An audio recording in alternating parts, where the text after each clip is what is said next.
Welcome to Investor Talk on Real Estate Investor. I'm Neil Peterson. And despite economic pressure, rising living costs, and uncertainty around interest rates, property still continues to stand out as one of the most powerful long-term wealth creation tools available to South Africans. But successful property investing is about far more than simply buying a property and hoping prices rise. The reality is that experienced investors focus heavily on strategy, cash flow, location, rental demand, equity growth, and long-term scalability. They understand the numbers, manage risk carefully, and build portfolios with purpose. So what separates successful property investors from those who struggle? And what should ordinary South Africans really understand before investing in property? So joining me today is Jaco Grobelaar. He's the founder and he's the CEO of Prosperity Enterprises. And Jaco, welcome to Investor Talk. Thank you, Neil. It's great to be on the show. Absolutely. So Jaco, just let's talk about, in a world of rising uncertainty, volatile markets, and also growing financial pressure, many South Africans are questioning where they should be investing their money. Why do you still believe property remains one of the most powerful long-term wealth creation vehicles available to ordinary South Africans? I actually think, Neil, and I often say this when I talk to my clients, is I don't know if there have been a better time to invest in property than right now.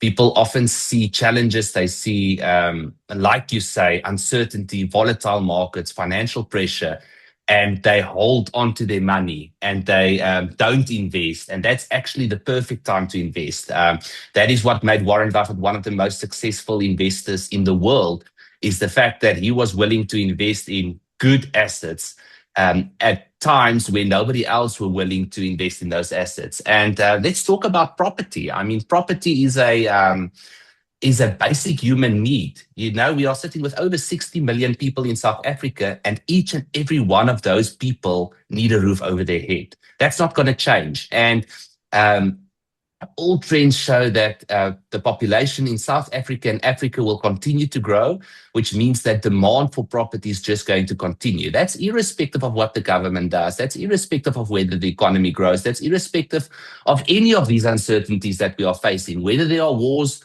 or not. People are going to need accommodation. And that is, for me, one of the perfect reasons why I am investing in property and why I am aggressively expanding my property portfolio, especially in a time of uncertainty like this. Okay, so I mean, one of the biggest mistakes inexperienced investors make is buying emotionally instead of financially. So when you assess a property investment opportunity, what numbers should investors focus on before buying a property? It's so right what you are saying, Neil, is everything is about the numbers. The numbers need to make sense. You want to look at this property and from a returns perspective, you want to see if this property is going to give you a good return. Now, what is the return on a property? You've got two returns that a property generates. On the one side, you've got your rental yield. That is the cash flow that property generates on a monthly basis for you. So you want to see how much rent you are collecting from that property. And on the other side, you are sitting with capital appreciation. You want to make sure that the properties that you acquire grow in value. So those are your two returns. Now, those two returns combined gives you your total return on the property. Before speaking about leverage, we can still talk about that as well. But that's in effect your, let's call it your unleveraged return. It's your capital appreciation and your net rental yield.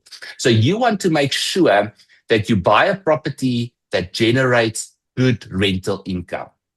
I'm not too confident investing for capital appreciation, although in the long run, we're probably going to see good capital growth on property. If we just look at the rising costs of construction and of labor and all the input costs of property, property prices has to go up. It cannot stay as low as it has in the country. And I maybe exclude the Western Cape from this, but over the rest of the country, over the last 10 years, we've barely seen any capital appreciation. That cannot go on. It's impossible because input costs are going up. So capital appreciation will be there, but don't do your sums on capital appreciation because we don't know what capital appreciation is going to do. So make sure that your property generates good rental income. And I think, Neil, that is where a lot of people, a lot of professional investors are putting their focus. They are asking themselves, what can we do to generate more rental income out of the property? So what expenses do you think investors often underestimate? I think one expense that a lot of investors underestimate is in sectional title properties levies. If you invest in sectional title properties, that one figure makes or breaks your investment. If you spend too much on levies, that investment is not going to make sense. So levies is a very, very important. That can be up to 33% of your rental income that you are paying just on levies. So levies is a very, very important number to look at. Obviously, you've got rates and taxes that you need to be aware of. And I think the most important one, Neil, is you need to be aware that interest rates can change, like we've just seen. And if interest rates increase, that means your interest expense, which is a component of your monthly bond payment, goes up. And if that goes up, that's less cash flow and less return for you. So you need to be very, very vigilant with regards to interest rates to make sure that your numbers make sense, even if interest rates go up a couple of percentage points. Great. So, Jaco, do you still believe a property with a shortfall is still a good investment? I think it can be. I think it can be. Although I would always, first prize would always be for me to get a property that generates positive cash flow. Every single property that I acquire today has positive cash flow from day one. Now, if you, for example, buy a property in the Western Cape and you buy it at a good price and you get your rental in and you collect your rental, you're not going to break even on that property. You're definitely going to have a shortfall, but that doesn't make it a bad investment. The capital appreciation could still be very, very good on that property. In Gauteng, on the other hand, we haven't seen capital appreciation for a long time. So, or much, let me rather say much capital appreciation. So you could be buying a property, you could be having a shortfall, and you could have very little capital appreciation. Now, I am very confident that capital appreciation will increase in Gauteng and that we will see capital appreciation again, based on what I said earlier of input costs increasing and prices not increasing. But that being said, I'm not going to bargain on that. I'm not going to invest on that being a fact. That is the fifth quarter for me. That is an extra bonus. So you need to be very careful to invest in property with negative cash flow. And because you're depending on capital appreciation. That's the only way where you can still make money out of this property if your cash flow is negative on the property. Okay, so let's turn a little bit to location. I mean, it's a major factor that continues to drive, long-term property performance. So they say the old saying, location matters enormously in property investing. What do you think separates an average location from a true long-term growth node? I think, Neil, everybody speaks about location, but they don't know what makes a certain property being in a good location. Sometimes our idea of what a good location is wrong. I want to say above location is price. If you pay the right price, a property could be a great investment. If you pay the wrong price, even if the property is in an excellent location, it could be a terrible investment. So the numbers are what matters, but things that I see, I've moved my strategy working or focusing much more on the working class, on people that can that every day need to move around and use public transport and so on. So most of my properties have rent of less than 5,000 Rand. So it's not the best locations, it's not the best, but it's what they can afford. It's good areas. it's the best areas where they can live, that's close to public transport that they can use and that they can afford to get to work every single day. So location is sometimes not how luxurious the suburb is. Often it is how much access have you got to public transport. That has been the single biggest determining factor on my specific properties, and that's not for everyone. That's an applicable or a specific strategy. Is access to public transport is the most important thing. That how far they need to walk to get to the taxi to take a taxi to work is the single most important prerequisite or checkpoint that makes my properties rent out or not. So that is something that we've seen. Those that are close to, and obviously if you can get close to the working nodes, that's ideal because people don't want to sit 1 or 2 hours in traffic every day. So something that we've done is we've started creatively looking at ways to give affordable accommodation to people that's close to their work. And if you can do that, you're in the pound seats. Fantastic. So let's talk a little bit about equity growth and building a portfolio. I mean, experienced investors don't just buy one property; they build portfolios, and they also leverage equity over time.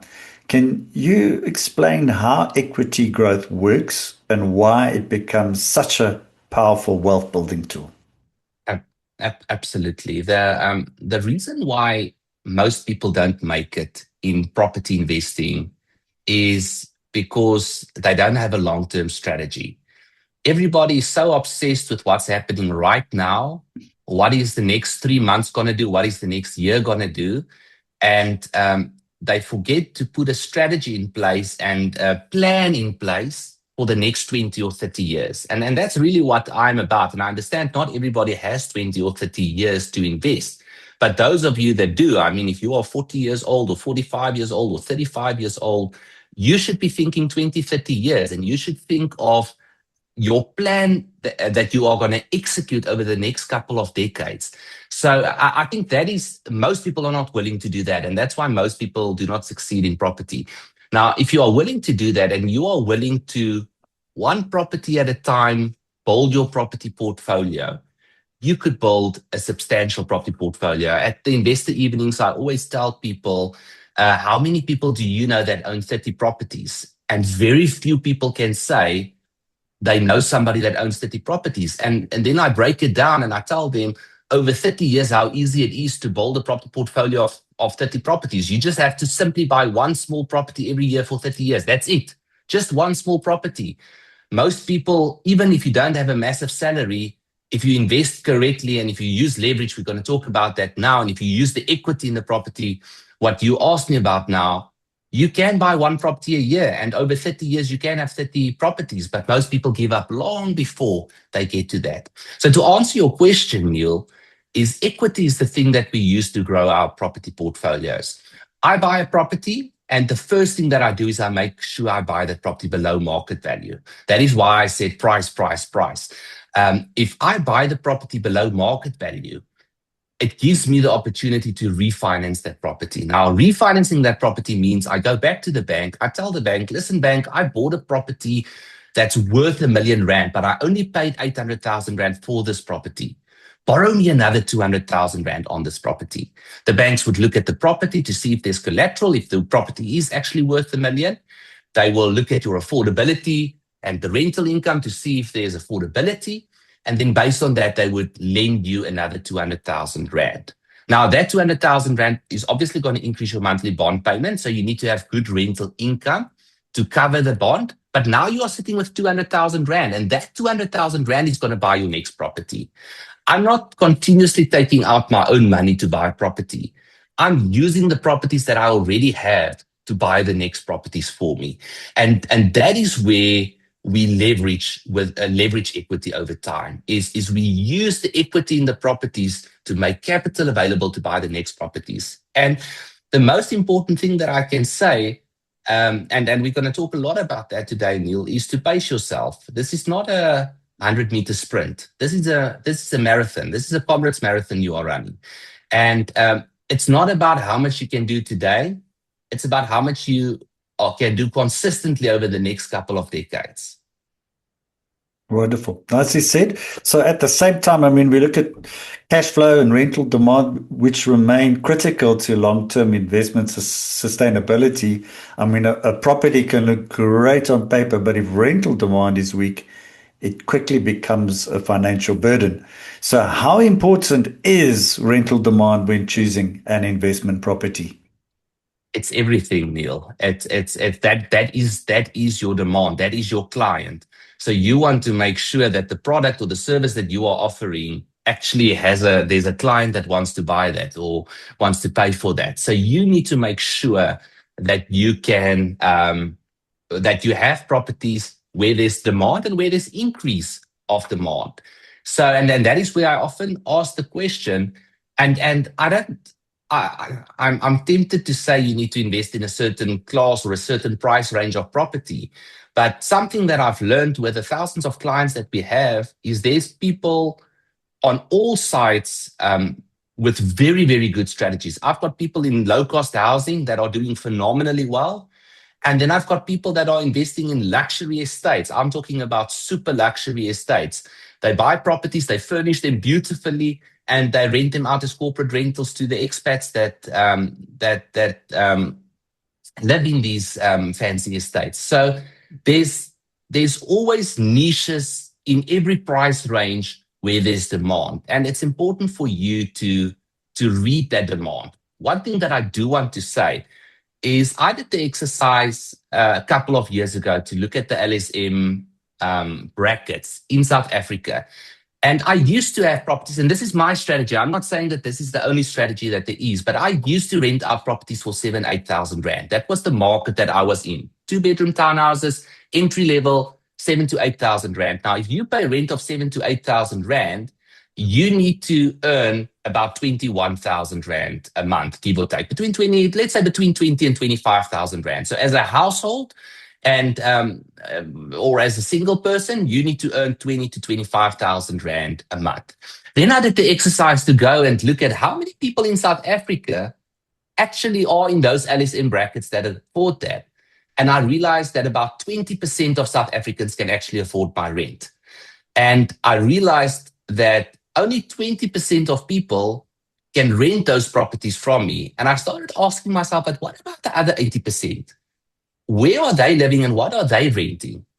And then I started changing my strategy to focus on rentals below 5,000 rand, because that's where the bigger bulk of the LSM market is, or where the people are. People that earn 15,000 rand a month, or a household that earns 15,000 rand a month, rather than 25,000 rand a month. And suddenly there was a much bigger percentage of people that I could cater for. So that was one thing that I looked at, and where I see tremendous demand is people starting out. I mean, we're sitting with a very young population in South Africa as well. So there's a lot of young people starting out that's looking for affordable accommodation. That being said, you can still operate in any of the other price brackets and have a phenomenal investment, but you're going to have to find that niche where there is demand and where people actually want to live. And I think security is a very big aspect to think of. I love complexes for that reason. I love estates for that reason, because people are after safety. They want them and their families to be safe. So I see a lot of opportunity in that space. And yes, and I think we're going to have some interesting conversations about where people are moving around to in South Africa. And I might give a little bit of a controversial answer for you on that as well. Okay, well, maybe just share that. Share that with us. There's a lot of focus. There's a lot of focus currently on people moving from Gauteng to the Western Cape, and what that has resulted in is Western Cape properties rising rapidly in value, proper appreciation, whereas in Gauteng, properties being flat. However, I actually took that Lightstone data and I looked at the population of Johannesburg and the number of families that moved to the Western Cape. And it is like a point something percentage point. It is actually a very small number of people that are moving from Gauteng to the Western Cape, if you look at it from a percentage of the I mean, most people can't afford to move to the Western Cape. It's your higher LSM. Once again, be aware of the LSM brackets. It's your higher LSM brackets, people that are established in their career, people that can afford to move, and a lot of people that can afford to work remotely, which is also only certain. Which is also only certain people. So I think there is still very strong demand in Gauteng, but the market is not seeing it. And that has given me an opportunity to pick up property at dirt cheap prices because everybody wants to invest in the Western Cape now. What am I doing? I'm a contrarian investor. I'm swimming up the stream and I'm saying, well, if everybody's buying in Western Cape, I'm going to buy in Gauteng. And this is my hypothesis. I might be wrong. I'm not going to be as arrogant to say that, what I'm doing is right, but I think there's an opportunity in that. Is I'm buying properties at very, very, very, very, very affordable prices because there's not a lot of focus on Gauteng at this moment from an investment perspective. Everybody's channeling their money to the Western Cape. We're also sitting. Are we allowed to get political? I'll speak in broad terms. I'll speak in broad terms, but I think the local election in November in Gauteng is going to be a very, very interesting election. There is no one party that is guaranteed to win. There is very, very tight competition. So things could change drastically for Johannesburg after the next local elections as well. So there's a good chance that another party could be in power after the next local elections in Johannesburg. And that could change a lot because a lot of the negative sentiment in Johannesburg is political. Absolutely, I agree with that. And so let's just talk a little bit about, mistakes that property investors make. I mean, you've worked with many investors over the years and seen both successes and you've seen failures. What are the biggest mistakes people make when entering the property investment market?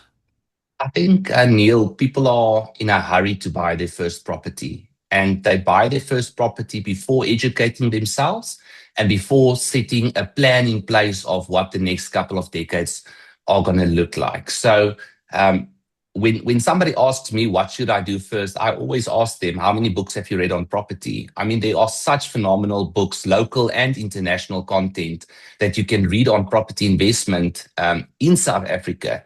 So get a hold of some of those books and educate yourself. Learn as much as you can. And then also make sure that your structures are in place.